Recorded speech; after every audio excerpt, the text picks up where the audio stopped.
stretches, obviously I got them sliced over here. For those of you watching on the video, you can use a fence or anything else raised up about this high. But a couple good table stretches for you to do. Getting in on the hip, just placing the foot, the leg in front of you, the lower leg in front of you like this, crossed up. Kind of get this back leg back a little bit. Whenever you do this stuff, make sure you've got your toe pointed straight, if not slightly in, because that's going to keep your hips locked in place and not let your hips open up and take the stretch off the hips. So keep that back toe forward or even cocked in slightly. Good tall posture. Everything we do has got to be around good tall posture, right? So chest puffed out, nice and tall. So just hitting this stretch here, dropping down. You need to lean forward. When you lean forward though, make sure that you're leaning forward at the hips and you're not like caving your chest forward, right? So pushing the butt back. So that's a good hip stretch. Do a hamstring stretch, just get the legs straight. And again, making sure that toe is pointed in and keep your hips locked in. This is real important for you tight guys over there to do, right?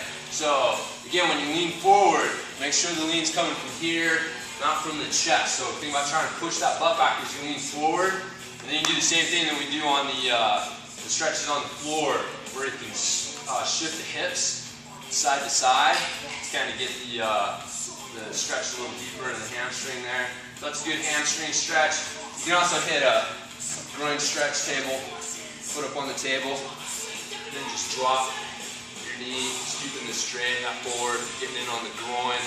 And then finally, your quads, which I've shown a couple of you guys already, you're going to put your foot up on the table, step out a little bit. It's kind of like setting up for a Bulgarian split squat. You want to make sure your leg isn't directly underneath you. You want to have your leg popped out in front of your foot in front of you a little bit. And get this butt cheek tight, keep it tight, and then drop the knee down to the ground. So the butt's going to come close to the heel, but that's not your goal. The goal is to keep this tight, drop the knee down, and then the butt just comes towards the heel as it needs to. So keeping this tight will help keep the hip open. Also, the tighter you can squeeze it, the more it's going to force that hip flexor to open up. So again, good tall posture, chest back, all that good stuff. So there's your quad stretch. So hip, hamstring, groin, quad, some good table stretches. So make sure you bust the nose out. All right, there you go.